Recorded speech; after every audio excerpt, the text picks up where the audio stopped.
ভাই, বাংলাদেশের রাজনীতিবিদরা না আসলেই খুব হাস্যকর। কি বলবো?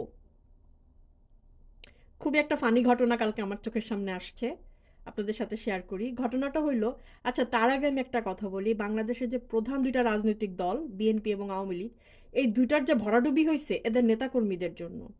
যেমন শেখ হাসিনার দলে যারা কাজ করে এরা এতটাই অন্ধভক্ত এবং এত বেশি পাচাটে, তারা ন্যায় অন্যায় বোধটান নাই শেখ হাসিনার। ও মনে করো যা করে তাই ঠিক, ও প্রভু, ওই আল্লাহ, ওই সব কিছু এরকম মনে করে।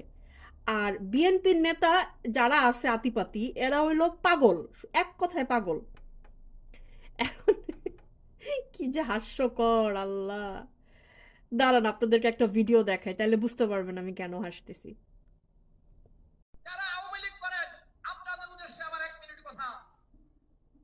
আওয়ামী লীগ বিগত সরকারের সময় সবচাইতে বেশি ক্ষতি করেছে জামাত ইসলামের। তাদের যেই সমস্ত নেতাদেরকে ফাঁসি দিয়েছে, এইটা জামাত ইসলামের পূরণ করার মতো না। জামাত ক্ষমতায় যায়, শেখ হাসিনার ফাঁসিতে ঝুলে তারা শপথ গ্রহণ করবে না। কাহিনীটা দেখছেন? এরকম গর্দভ হয় মানুষ?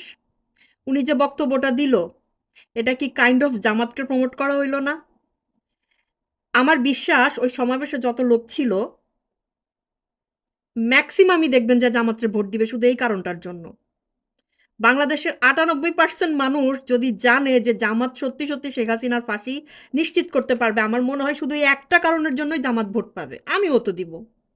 সত্যি যদি জামাত এটা নিশ্চিত করে, আমিও জামাতকে ভোট দিব যে শেখ হাসিনার ফাঁসি হোক।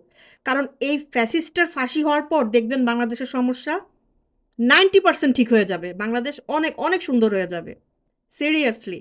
তো এই লোকের গর্ধব এবং গাধামি দেখে আমি মনে হয় মানে হাসবো না কাশবো যে বাংলাদেশের রাজনীতিবিদদের আসলে সমস্যাটা কি, ওরা এরকম কেন?